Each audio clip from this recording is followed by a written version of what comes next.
India के उड़ीसा राज्य के पुरी में चमत्कार की एक ऐसी कहानी है जिसे समझ पाना हम इंसानों के बस की बात नहीं है। हिंदू मान्यता में 4 धाम है: बद्रीनाथ धाम, द्वारकाधीश धाम, रामेश्वरम और जगन्नाथपुरी। और आज के इस एपिसोड में हम जगन्नाथपुरी की बात करेंगे, जहां आज भी श्री कृष्ण का वास्तविक दिल धड़कता है। इस मंदिर के कुछ ऐसे रहस्य हैं जिनके बारे में सुनकर आपके भी होश उड़ जाएंगे। आइए आपको लेकर चलते हैं जगन्नाथपुरी, जहां भगवान श्रीहरि का वास्तविक दिल धड़कता है। हर मंदिर में अधिकतर मूर्तियां मेटल या स्टोन की होती हैं, वहीं जगन्नाथ मंदिर में भगवान की मूर्ति लकड़ी से बनी हुई है। ऐसा क्यों, चलिए जानते हैं। जब जरा नाम के शिकारी ने शिकार करते हुए गलती से तीर श्री कृष्ण के पैर पर चला दी, जिसको बहाना बनाकर श्री कृष्ण ने अपना देह त्याग दिया। जरा ने श्री कृष्ण का देह संस्कार पूरे रीति रिवाजों के साथ किया, पर जरा ने देखा श्री कृष्ण का एक अंग अभी भी नहीं जला था, और वो था श्री कृष्ण का दिल। जरा ने उसे जलाने की बहुत कोशिश की, पर वो जला नहीं। आखिरकार वो हार थक कर उस दिल को एक लकड़ी के अंदर रखा और उसे पानी में बहा दिया। गुप्त साम्राज्य के समय अवंती के राजा इंद्रदेव, जो कि विष्णु जी के बहुत बड़े भक्त थे, उन्हें एक दिन सपने में आकर विष्णु जी ने एक नदी में डुबकी लगाने को कहा, और ये भी कहा कि एक लकड़ी के तने में तुम्हें मैं मिलूंगा। जब राजा उस नदी के पास गए तो उन्हें एक लकड़ी का तना दिखा। बिना देर किए राजा तने तक पहुंचे और उस तने को महल ले आए। फिर राजा ने बहुत नामी काश्तकारों को बुलाया भगवान की मूर्ति बनाने के लिए, पर उनमें से कोई भी मूर्ति नहीं बना पाया। कई दिन बीत जाने के बाद श्री हरि के आदेश से भगवान विश्वकर्मा एक काश्तकार के रूप में आए और राजा से कहा, ये मूर्ति मैं बनाऊंगा, पर एक शर्त पर। राजा ने काश्तकार से शर्त पूछी तो काश्तकार ने कहा कि ये मूर्ति बनाने के लिए मुझे पूरे 21 दिन का समय चाहिए, और मैं चाहता हूँ तब तक ना तो कोई मुझसे बात करे, ना मिले, और ना ही मेरे किसी भी कार्य में विलंब करे। क्योंकि राजा के पास कोई और विकल्प था नहीं, इसलिए उन्होंने हाँ कह दी। मूर्ति बनाने का काम शुरू हुआ।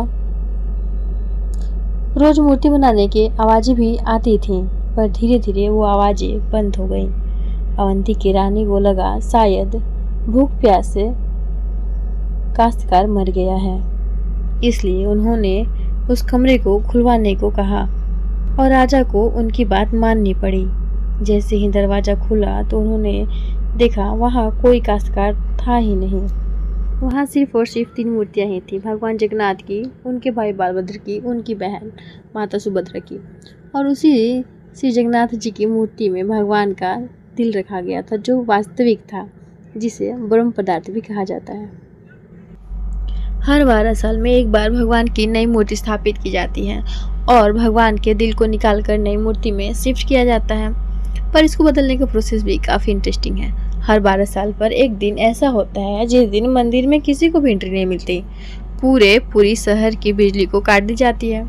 मंदिर के मेन पंडित की आंखों पर पट्टी और हाथों में बड़े और मोटे ग्लव्स बनाए जाते हैं, और पूरे अंधेरे में इस दिल को निकालकर नई मूर्ति में फिर से स्थापित किया जाता है। जिन पंडितों ने इतिहास में ये सेरेमनी करी है, उनका कहना है कि उन्होंने ब्रह्म पदार्थ को कभी भी देखा नहीं, पर हाथों पे पकड़ने पर ऐसा लगता है कि जैसे जिंदा खरगोश को पकड़ा है। मान्यता तो यह भी है कि जो भी व्यक्ति इस ब्रह्म पदार्थ को देख लेता है, उसकी मृत्यु निश्चित है। इस मंदिर के ऊपर एक झंडा है जो हमारे सोच से बिल्कुल परे है। मतलब जिस डायरेक्शन में हवा चलती है, ये झंडा उसके बिल्कुल अपोजिट डायरेक्शन में चलता है, यानी लहराता है। इस झंडे की एक और भी खास बात है कि इसे रोज बदलना होता है, इसीलिए मंदिर के पंडित इसे रोज बदलते हैं, क्योंकि कहा जाता है कि अगर किसी दिन यह झंडा नहीं बदला गया तो मंदिर 18 सालों के लिए बंद हो जाएगा।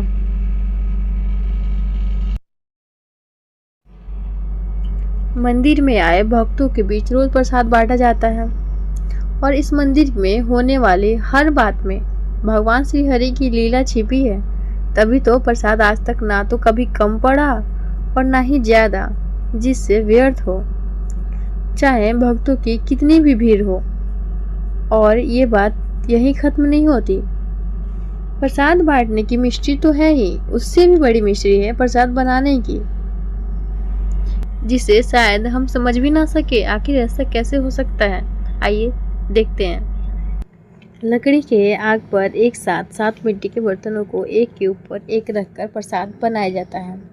पर लॉजिक तो ये कहता है कि सबसे नीचे वाले बर्तन का प्रसाद सबसे पहले पकना चाहिए।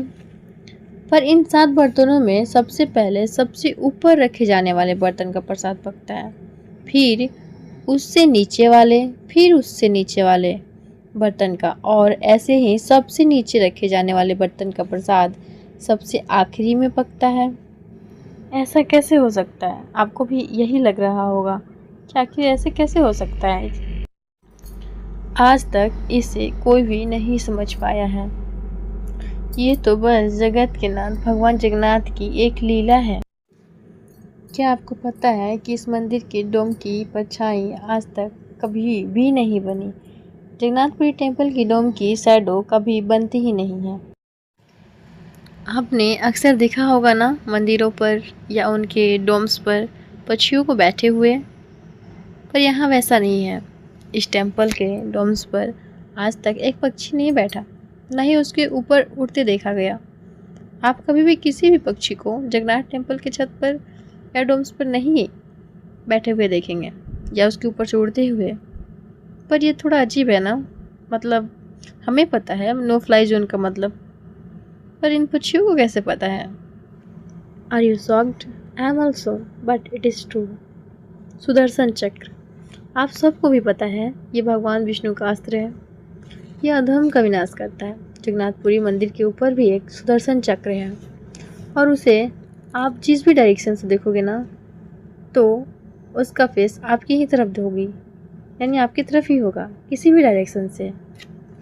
इस मंदिर की एक और ख़ास बात है, यहाँ लाखों भक्त आते हैं भगवान के दर्शन करने के लिए, पर इस मंदिर में केवल हिंदुओं का प्रवेश की अनुमति है। किसी भी और धर्म के इंसान को बाहर से ही दर्शन कराए जाते हैं।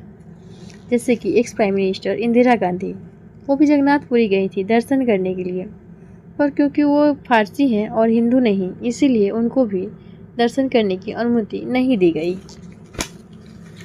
सिर्फ यही नहीं, 2005 में थाईलैंड की प्रिंसेस महाचक्री सिंधोर्न को भी इस टेम्पल में एंट्री नहीं दी गई, क्योंकि यहाँ फॉरेनर्स अलाउड नहीं है। उनके लिए अरेंजमेंट की गई थी और दर्शन बाहर से ही कराई गई। स्विट्ज़रलैंड की एक महिला ने 1,78,00,000 रुपए का चढ़ावा भी चढ़ाया। ये मंदिर में चढ़ाएगा अभी तक का सबसे बड़ा चढ़ावा था, और फिर भी क्योंकि वो हिंदू नहीं हैं, दर्शन उन्हें भी बाहर से ही करने पड़े। हर साल पुरी में जगन्नाथ जी की रथ यात्रा निकाली जाती है। ये 9 दिनों का त्यौहार होता है, जिसमें भगवान श्री जगन्नाथ, देवी सुभद्रा और भगवान बलभद्र को गर्भगृह से निकालकर रथ पर बैठाया जाता है और फिर यात्रा कराई जाती है। माना जाता है कि ये यात्रा इसलिए निकाली जाती है क्योंकि भगवान इन 9 दिनों तक प्रजा के बीच आकर प्रजा में सुख और दुख देखते हैं, और ये लाखों करोड़ों लोग हर साल इस यात्रा का हिस्सा बनते हैं। और भी बहुत सी मिस्ट्री है जिसे हम नहीं जानते, जैसे कि भगवान 15 दिनों के लिए बीमार पड़ते हैं और भक्तों के लिए मंदिर में दर्शन बंद कर दिए जाते हैं। बहुत सारे रहस्य जो अभी भी हम नहीं जानते। तो कैसा लगा ये वीडियो, आप हमें ज़रूर बताइए। इस वीडियो में यहीं तक, मिलते हैं नेक्स्ट वीडियो में।